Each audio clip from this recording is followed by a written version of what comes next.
5 pounds, British pounds each. Absolutely.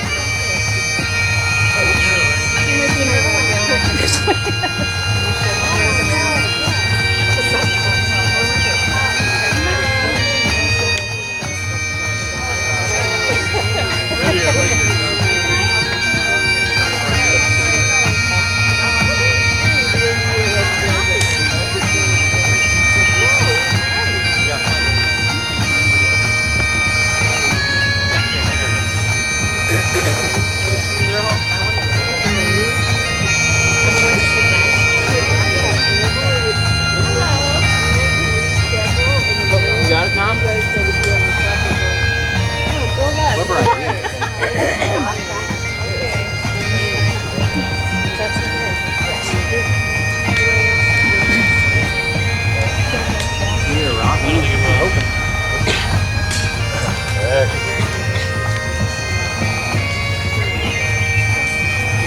Oh, I've heard this one before. Everybody got one?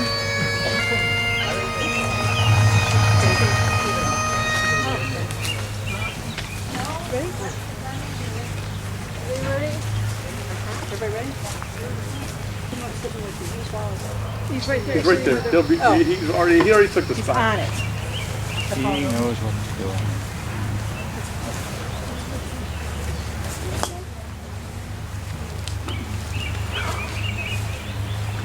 Hey, Tommy knows his place too. Good man. Let's begin with a word of prayer. Our God of love and mercy, please help us feel your presence today in this hour of our grief. Grant us comfort through our being together as we give honor to a man that we love and miss. Place your arms firmly around Lynn so that she may know your strength for today and the days ahead. We know that death is a part of life, but the separation from people we love is difficult. So we ask you to dry our tears in your time and fill our hearts with memories that will bring us joy and sustain us through the years to come. I ask these things in the name of Jesus Christ. Amen. Amen. It's a unique gathering when people come together to say goodbye to someone. As individuals, we're all so very different, but today we share many things in common. Today we're the same in mourning the death of someone that we love. We're the same in needing to draw comfort from one another as we're acutely aware of the one who is missing. We're the same in wanting to share memories of a man who touched our lives in a very special way. And we're the same in the hope that we'll leave here feeling a little better, having celebrated the life of our friend, our brother, our uncle, and our husband, William Maine, who left an unforgettable impression on all of us. But as I was thinking about what to say today, I was struck by the fact that there's no one here who has known Bill his whole life. In fact, there's no one here who's known Bill really more than 20 years. And many of us have known him much less than that. And yet, there was something special about Bill. So no matter how many or how few years that you knew him, none of us will forget the time that he was with us. Bill didn't come into our lives until he was 57 years old. So a lot of his life was spent with other people and in other places. So I'd like to take a few minutes now to share with you some of Bill's story so that you might know this man that you love a little better. William John Maine was born on February 23, 1936 in Burghead, Scotland. Burghead is on a small peninsula on the North Sea.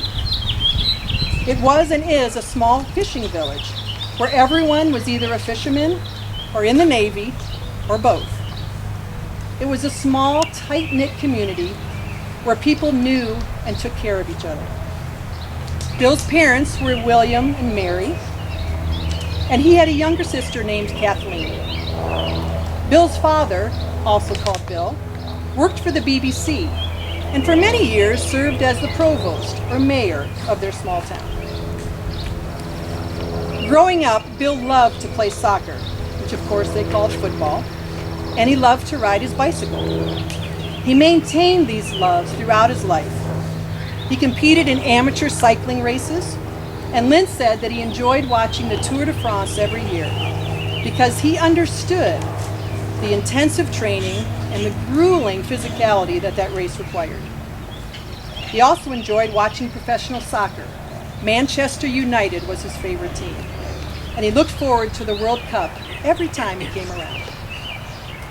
Bill was always a spiritual man, faithfully attending the Church of Scotland as he grew up as a boy. As his life took him to different countries, he fell away from regular church attendance, but he never lost his love for or commitment to God. Bill's intelligence was recognized early on, and he came to be someone in the village that people would seek out. He went to the University of Aberdeen to study as a chartered accountant. It was a rigorous course load, which provided a great deal of business and financial instruction, including half of what was needed for a law degree. After graduating, Bill worked in Glasgow at the Glasgow Herald. He loved the newspaper business, and through his work was exposed to many different industries, which would serve him well in his future. He married a woman named Netta, and they had 2 children, Karen and Ian. Eventually, Bill moved to London, and he worked in various business circles where he made a name for himself as a highly competent financial consultant. From London, he went to Iran, where he got a job right before the embassy kidnappings in Tehran. He lived there about a year before he had to leave the country quickly and secretly. Lynn said he actually had to hide in the back of a car. It was a very exciting story. He then went to Philadelphia and was there when the 3 Mile Island accident occurred. Makes you think you really don't want to go where Bill is going. During the evacuation, Bill stayed because he really had nowhere else to go, and by chance he met some foreign journalists. Because most of the taxi drivers had left town, Bill offered to drive the newsmen around so they could see what was happening and report on the incident. It was during that time that Bill was recommended to a man named Mahmoud Nashar, a Saudi businessman who needed someone to help his company. Nashar had spread his investments too thinly, and the company was in danger of going under. Bill took the job. With his experience, intelligence, and good Scottish sense, Bill helped Nashar reestablish his priorities and develop much sounder business practices. The company was saved from insolvency and, in fact, became quite profitable. Bill had introduced new ways of doing business in the Middle East, and several other companies noticed and adopted them. One of the arenas where he made big changes was in how the company dealt with employees. Bill helped Mr. Nashar see that he was responsible for the people who worked for him, as well as for their families, and he needed to practice his business with them in mind. He told Mr. Nashar that while people didn't appear on the ledgers, they were his most valuable asset and needed to be treated that way. Bill worked for Mr. Nashar for 18 years. He did an incredible work there and was very proud of what he'd accomplished. It was while he worked for Mr. Nashar that Bill met Lynn. Lynn worked for a small company in Vail, Colorado that provided convention services for companies who wanted to treat their employees to something special. The owner of the company had a friend in England who ran a similar business. Mr. Nashar had an investment in this company in England. Some discussion came up of merging these two businesses, so Bill was sent to Colorado to see what they might be in for should the Vail company join the one in England. Little did Bill know what he actually was in for. Being the business manager, Lynn was the one who met with Bill. Within the first 10 minutes, according to Lynn and Bill had made a special connection. The merger of the two firms eventually fell through, but the merger of two hearts became a love story that we all know well. After their initial meeting, Bill returned to Saudi, but he called Lynn every day. 2 months later, he came back to the States, and quite literally whisked Lynn off to London for a holiday. He proposed to her there, and she accepted. Lynn then moved to Cincinnati to live with us, to help us before Austin and Colin were born, and to plan the wedding. They were married May 28, 1995, at Severance Hall in Cleveland, Ohio. Many of you were there to celebrate with them that day.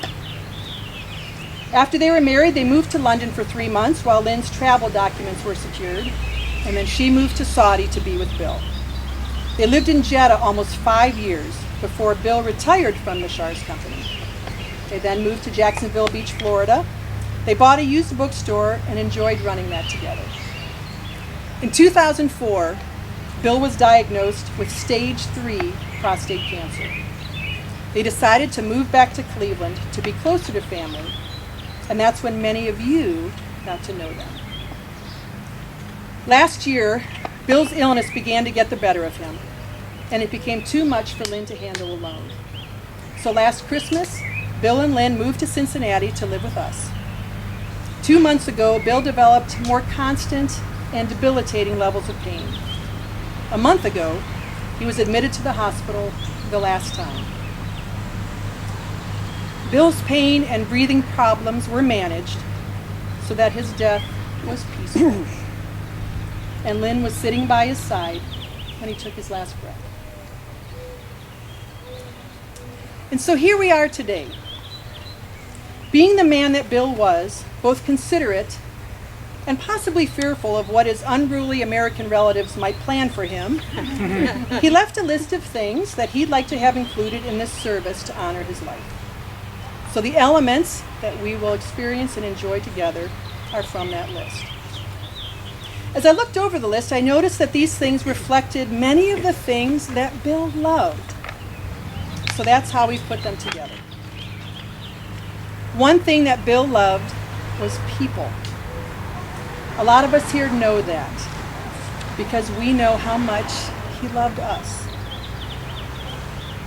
As any Scotsman worth his salt, one of Bill's favorite poets was Robert Burns. Burns wrote a poem which later became a song that is titled, "A Man's a Man for All That." It's about how a man's position and wealth have no bearing on his worth. Because no matter who you are, a man's a man.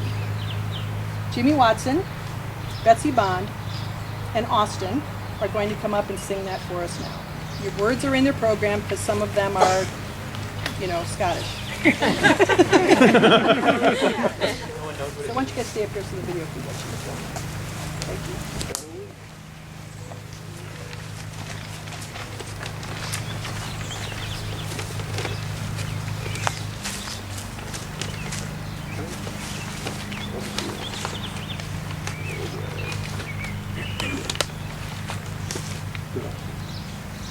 Ready? Okay.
And all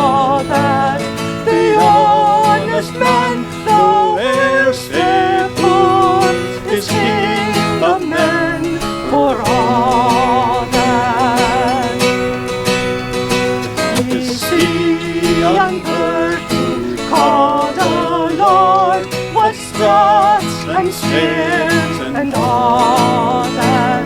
The hundreds worship at His word, He's but a truth for all that, for all that, and all that. His ribbons star and all that. The man of independent mind, he looks and laughs at all that. A prince can make a belted knight, a marquis too, and all that. But an honest man's a boon his might, good faith he mourn of all that. For all that and all that, their dignity and all that, the pith, the sense, the pride of worth, are higher rank than all that. And let us pray that come it may, as come it may, for all that, that sense and worth for all the earth shall bear the grief and all that. For all that and all that is coming yet, for all that, that man to man the world o'er shall brothers be, for all that. For all that and all that is coming yet, for all that, that man to man the world o'er shall brothers be, for all that.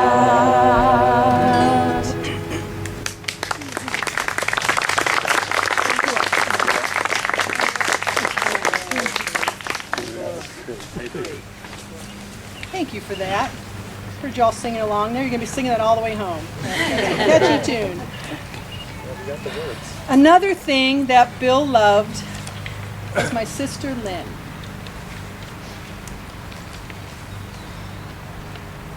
The last thing he said to me in the hospital was take care of Lynn. So we're doing that. He loved the poem, My Love is Like a Red, Red Rose, also Robert Burns. And when he called Lynn from Saudi all those years ago, he would read this over the phone to her. And we've asked Barbara Benz to come up and read that for us today.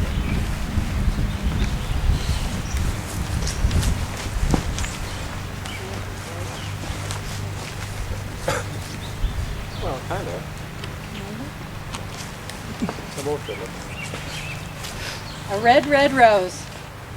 Oh, my love's like a red, red rose that's newly sprung in June. Oh, my love is like the melody that's sweetly played in tune. As fair art thou, my bonny lass, so deep in love am I, and I will love thee still, my dear, till all the seas gang dry. Till all the seas gang dry, my dear, and the rocks melt with the sun, and I will love thee still, my dear, while the sands of life shall run. And fare thee weel, my only love, and fare thee weel a little, and I will come again, my love, though 'twere 10,000 mile.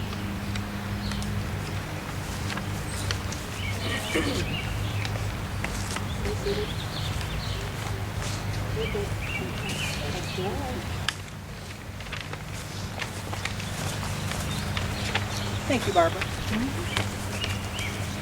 Bill also loved his family and was especially overjoyed to be reconciled to his son Ian a few years ago.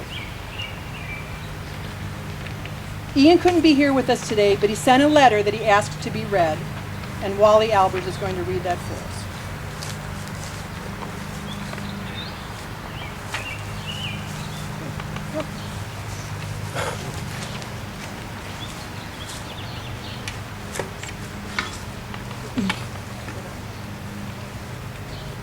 In memory of William John Maine, Bill, from his son Ian William Maine.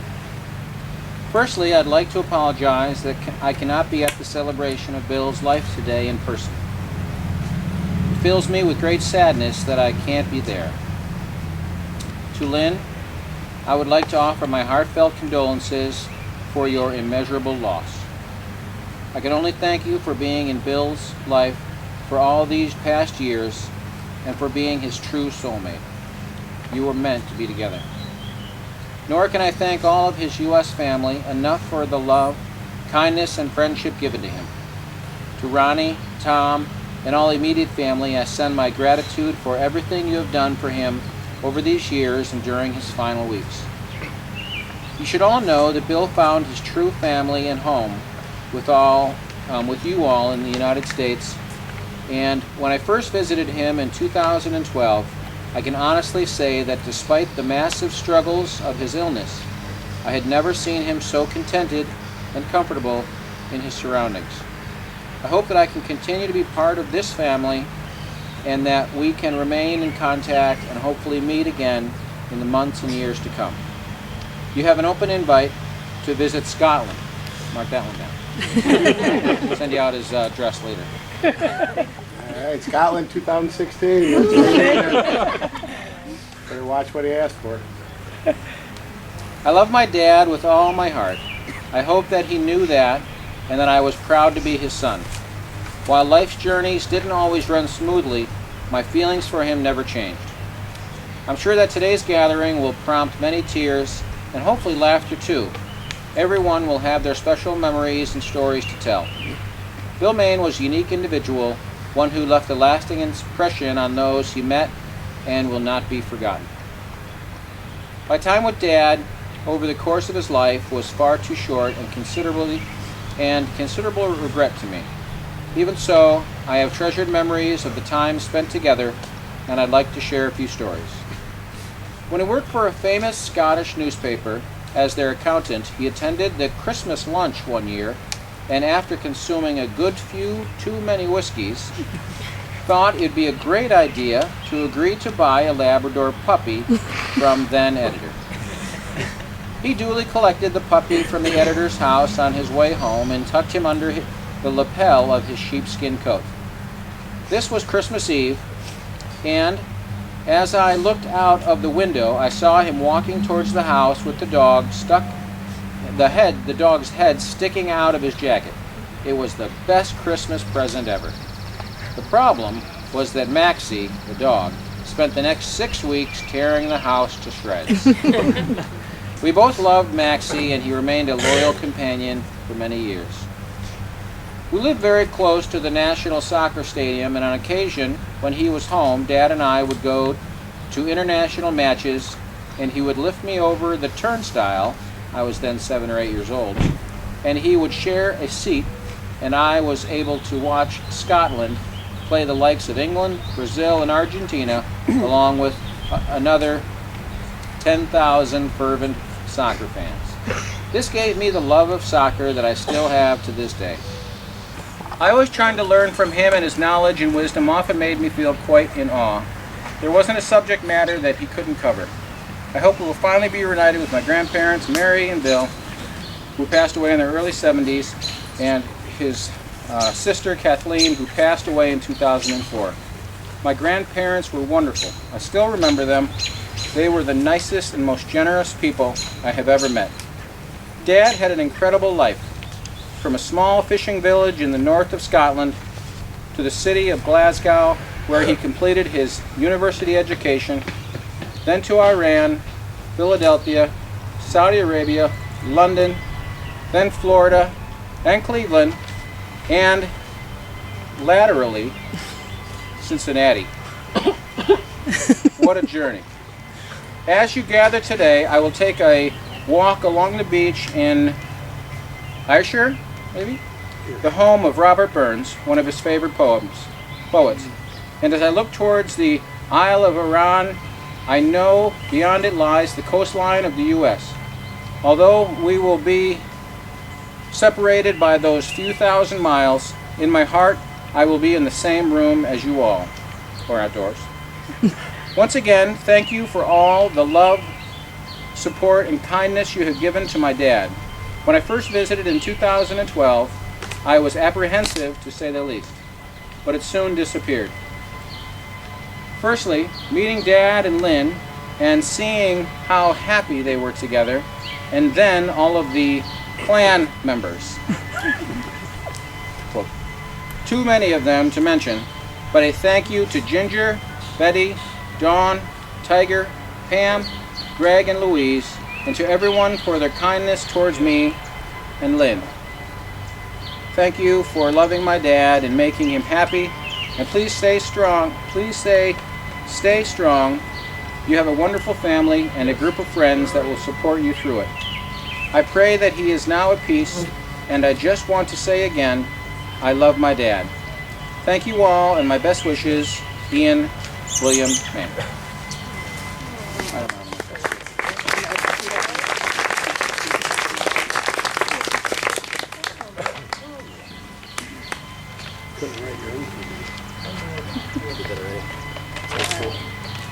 Thanks, Wally. Thank you, Ian. Yep, kind of that direction. We can tip our hats. If you had a hat. You wish you had a You hat. can tip our ties. That's right. That's right. The way we're ties. Ties with you. All right. And finally, Bill loved God. I had the privilege of worshiping with Bill at our church in the last few months of his life, and I appreciated the deep love and respect that he had for the Lord.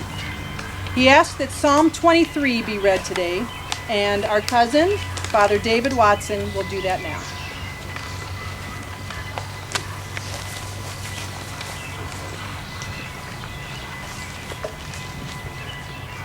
The Lord is my shepherd.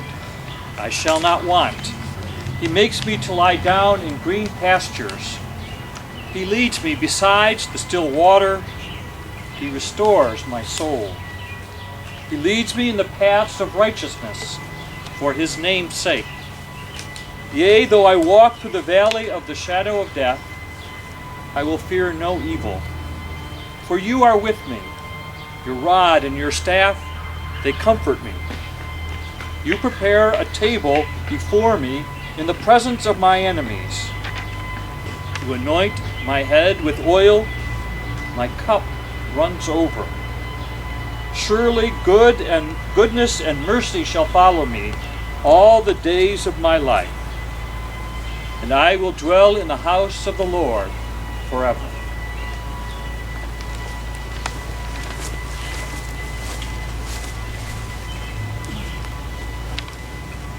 Janine Hawley is an old friend of mine and Lynn's from high school. She has a beautiful voice, one that Bill greatly admired when he first heard when she sang at Bill and Lynn's wedding. She's come here from North Carolina today to be with Lynn, and so we've asked her to sing Amazing Grace, which Bill would have loved.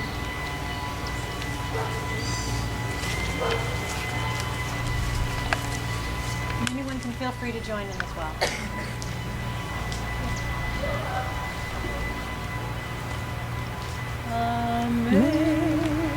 Amazing grace, how sweet the sound that saved a wretch like me. I once was lost, but now am found. Was blind, but now I see. 'Twas grace that taught my heart to fear, and grace my fears relieved.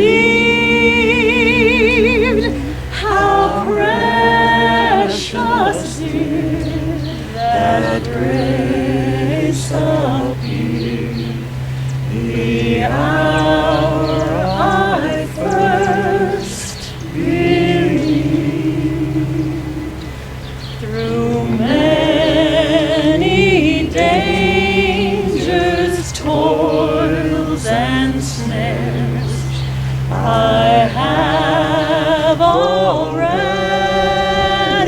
come. 'Tis grace that brought me safe thus far, and grace will lead me home. The Lord has promised good to me, and word my hope secures. He will my shield and portion be, as long as life endures. Yea, when this flesh and heart shall fail, and mortal life shall cease, I shall possess within the veil a life of joy and peace. The earth shall soon dissolve like snow, the sun forbear to shine, but God who called me here below will be forever mine. When we've been there 10,000 years, bright shining as the sun, we've no less days to sing God's praise than when we first begun.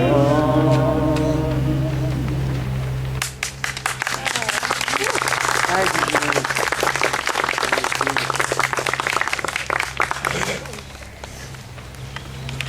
you, Janine. Now, I'd like to invite any of you to share some of your thoughts and memories with us. We're going to ask you to come up here to the front so that you can be included on the video that we will be sending to Ian.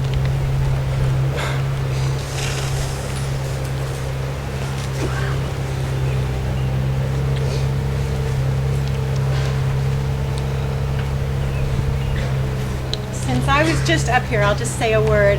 When I was traveling to Florida and I had my little son with me who was about 1.5 years old, and hearing Bill read Thomas the Tank Engine to him, he was better than Ringo Starr, George Carlin, any of those guys. And so Bill reading Thomas the Tank Engine to my little boy, I will just never forget that. That's neat.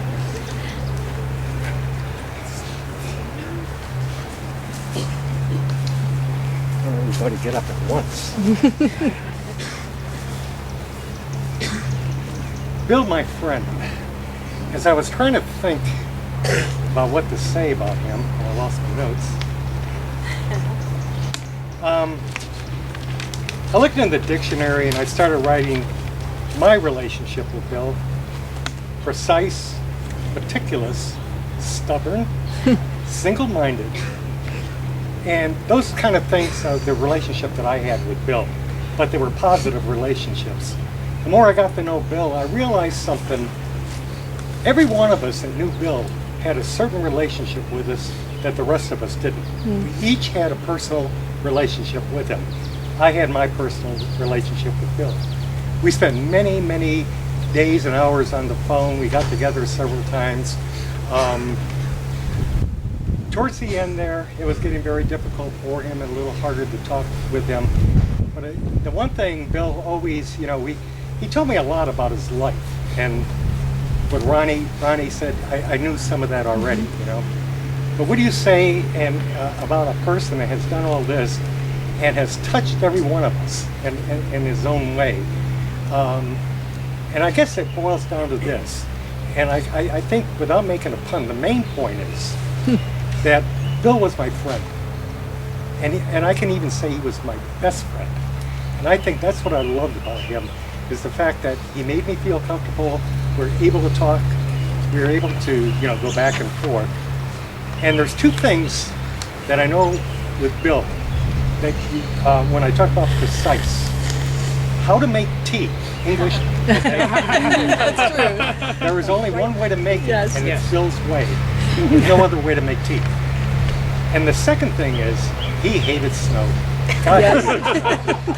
And that was one of his, you know, I mean, when we were talking, and particularly this past winter, I mean, it almost got to a point I couldn't even listen anymore. He hated snow so bad. But you know what? Friend, I love you. Thank you.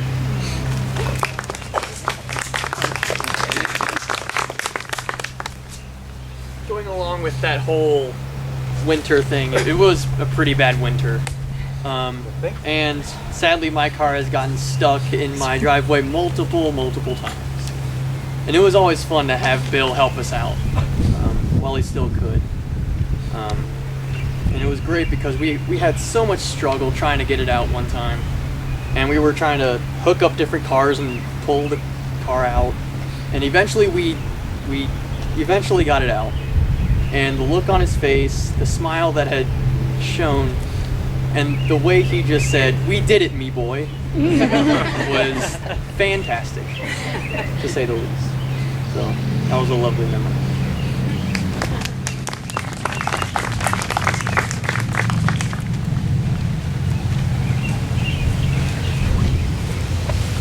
I think for me, I knew I was going to love Bill.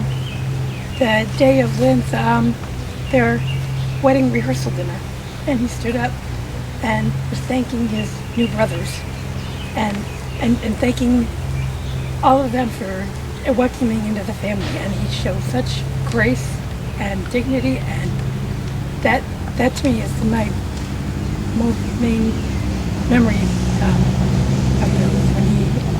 when I knew he had become family.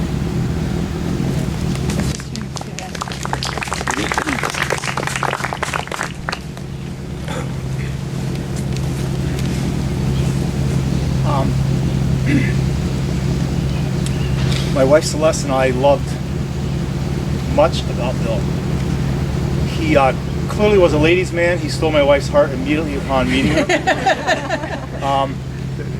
What I will talk about briefly here is he was also a man's man that I will always remember. Bill and I went to a Log Indians game a few years ago. He wasn't doing great, but he was putting everything he had out there. We talked before about, do you think you can handle the walking and the, yeah. No drinking, but I can do the walking, we'll be fine. He handled, and we had a wonderful afternoon and evening, just a great time that I'll always treasure. What I most remember though is the way he handled that. He was somewhat impaired in that his physical self was not there. He handled it with such dignity and such honesty, and that is the man that I am so happy that my children got to see too. Mm-hmm. He loved my kids almost like they were his own. He's only met them a few times, and he loved them. And my kids and I got to see what a dignified, elegant gentleman is all about. Fun, whether he was in a ball cap and Indians jacket or in his full gear at our house, in his Scottish gear. My children were blessed to know him and get to see what a gentleman is all about. May my son be blessed to be that kind of guy, and my daughter be blessed to find someone like that.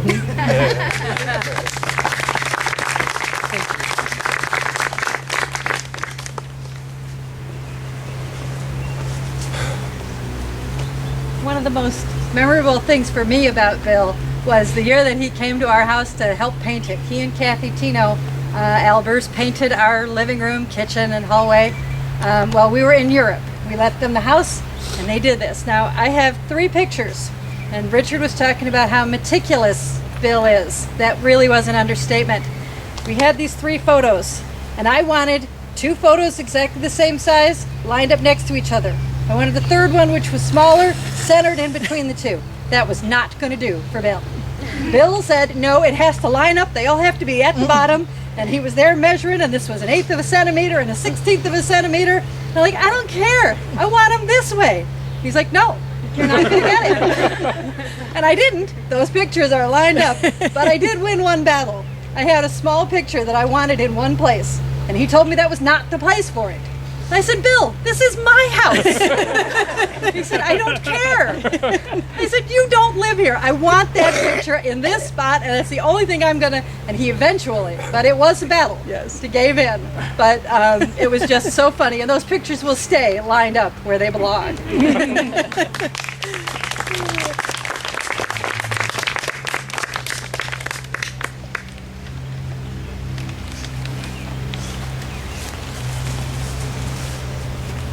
Well, first I want to talk about Bill and football. I got to football as Bill would know what football is. Bill came to live in Cleveland about the time I started to find football. And Bill and I would watch games together, and I learned football from Bill, watching him describing a game. And while he was a fan of the evil Manchester United, nonetheless, what Bill really loved was good football. And we watched those World Cups together in the last World Cup, and I had so much fun just watching those games with Bill. But the one thing I want to say, Bill has left me and all of us here with this song. And since I spent the last 2 weeks of my life with this song now, I know it, I love it, and it makes me admire Bill so much that one of the things he wanted for all of us was to leave us with this song of hope for all of us and all mankind. And that was really, to me, the kind of man that Bill was, is to leave us all with hope for each of us and for the rest of the world. And that was Bill, and I love it. Yeah.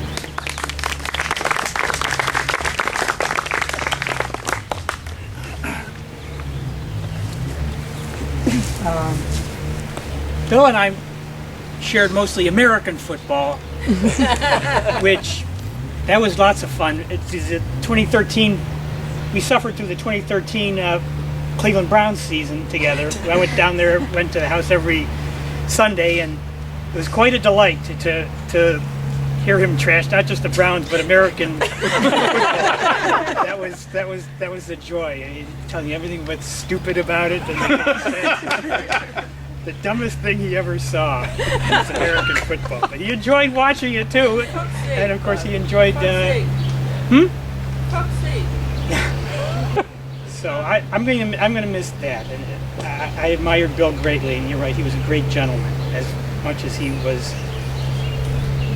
stubborn and opinionated, but he was not dismissive of other people's opinions either. He was very respectful of them. So I admired him greatly.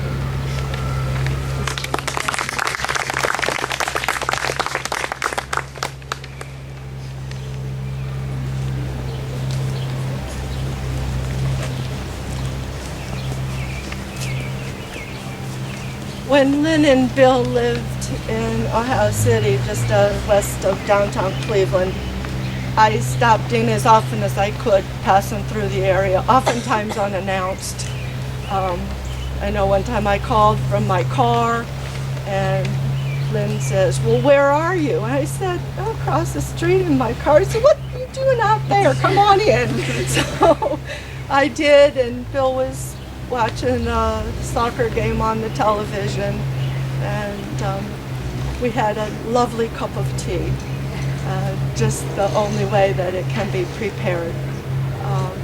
The only other place I could get a cup of tea like that in the States is out in Kent, where my Scottish Gaelic teacher lives. After I won first place for the Scottish Gaelic Mod in 2009, I made Bill a disc of the songs that I had performed for that, and the evening that I delivered it, we started with a lovely cup of tea and ended with a very, very fine scotch. After singing all of those songs on the disc and some that were in this program and even others that don't come to mind, but we enjoyed the Scottish culture together. And I do love this song that we sang here today is another gift from Bill. Thank you all. Thank you.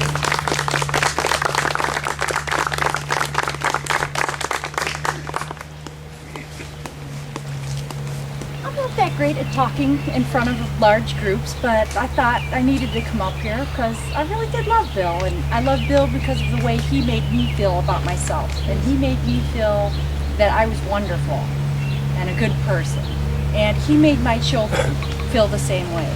He made them feel that they were, you know, the best kids ever, even though they are mischievous and do things that maybe they shouldn't. He never let on to that. I'm a little meticulous and been accused of being a neat freak myself, and I had the opportunity to work with Bill at Barbara's house painting, and he was the boss, and I listened to him, but we were a good pair because we were both meticulous and wanted things done correctly. And I worked with him again at a warehouse, and he was my boss again, and we were such a good pair. And it was an opportunity that I had to spend a lot of time with him and get to know him, and I'll miss him. He was a nice guy, and I think my kids will miss him too. And somehow Bill passed, and 2 days later my house sold. So somewhere in my head and my husband Tom's head, Bill helped us with that. And whether he did or not, that we think that in our hearts. Well, thank you. Thanks for listening. Thanks, Ian.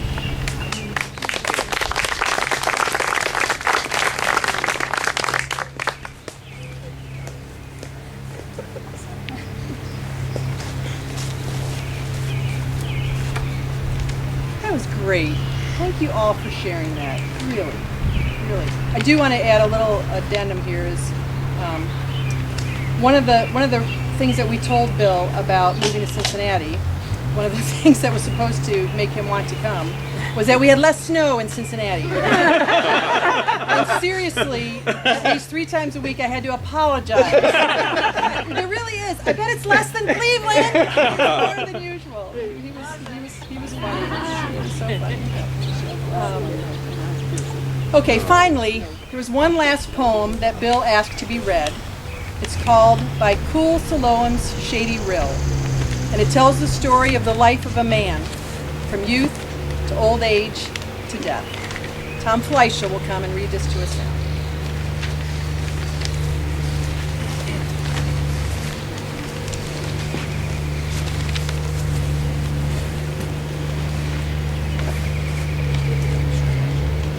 By cool Siloam's shady rill, how fair the lily grows, how sweet the breath beneath the hill of Sharon's dewy rose. Lo, such the child whose early feet the paths of peace have trod, whose secret heart with innocence sweet is upward drawn to God. By cool Siloam's shady rill, the lily must decay. The rose that blooms beneath the hill must shortly fade away. And soon, too soon, the wintry hour of man's maturer age will shake the soul with sorrow's power and stormy passion's rage. O thou whose infant feet were found within thy father's shrine, whose years with changeless virtue crowned were all alike divine. Dependent on thy bounteous breast, we seek thy grace alone in childhood, manhood, age, and death, to keep us still thine own.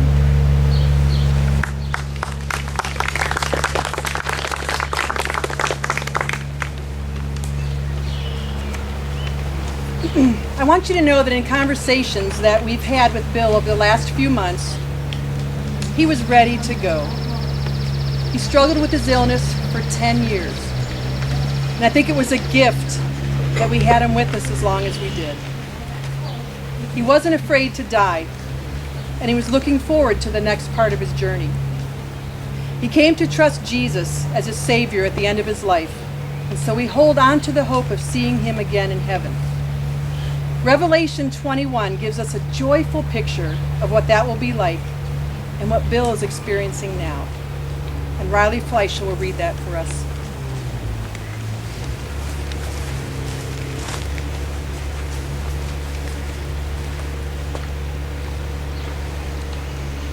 Then I saw a new heaven and a new earth, for the first heaven and the first earth had passed away, and there was no longer any sea.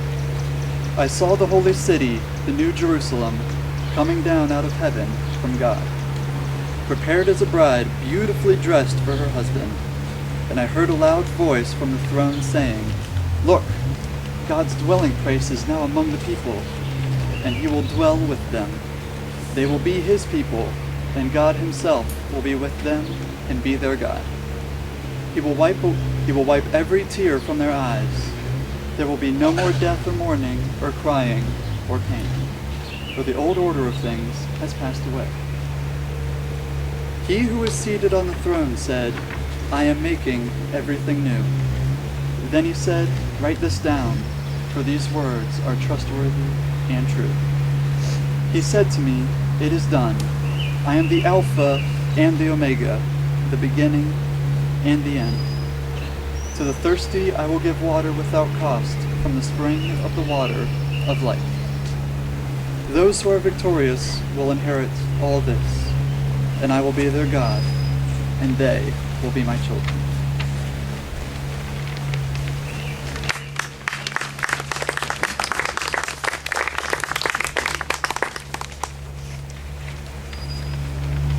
This brings us to the end of this tribute to our dear friend and family member, Bill Main. As we close, we're going to play a song called "Scotland the Brave," and we invite every one of you to come up and pay your last respects at the table, and to take a piece of Bill's family tartan for you to have as remembrance from today and as a reminder of Bill. On behalf of Lynn and the rest of our family, we really appreciate that you're here with us. Thank you.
Austin?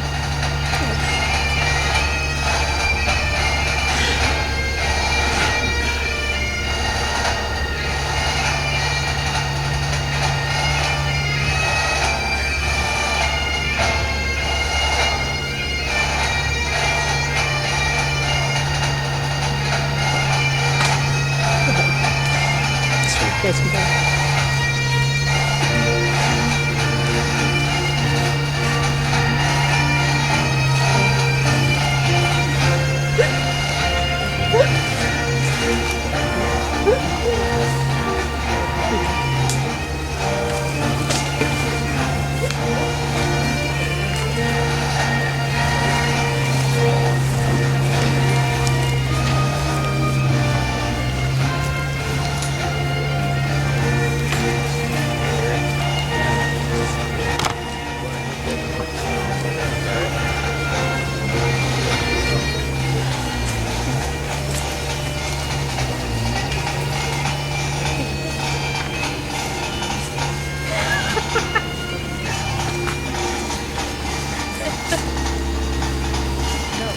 Make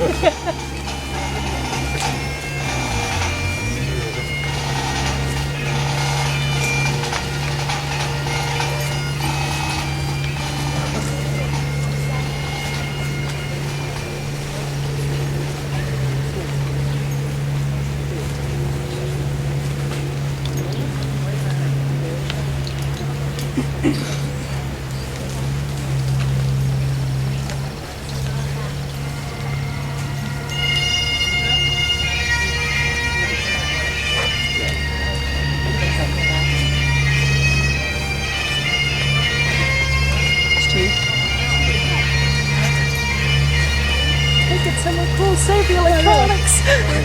Nice service. Thank you. Beautiful.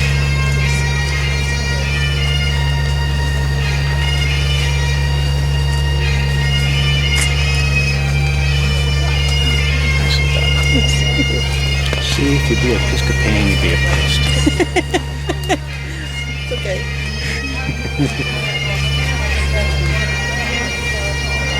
I'm trying to mom. I'm trying to find my mom, you know your mom. Find Brianna's mom? I know who's mine. Who's that? She's right over there. She's right over there on the other side. Oh, not her mom. I'm trying to find that from Saudi Arabia. I don't know what this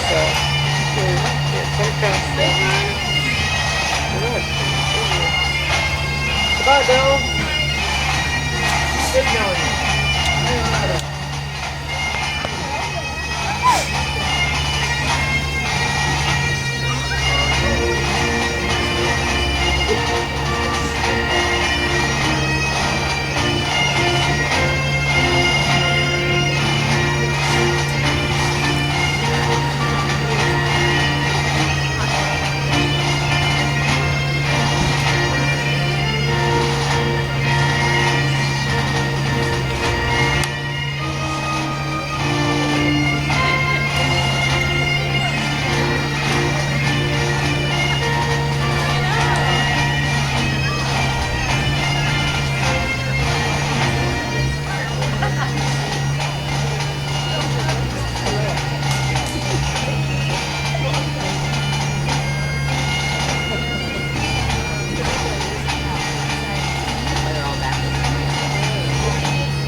Is it off now?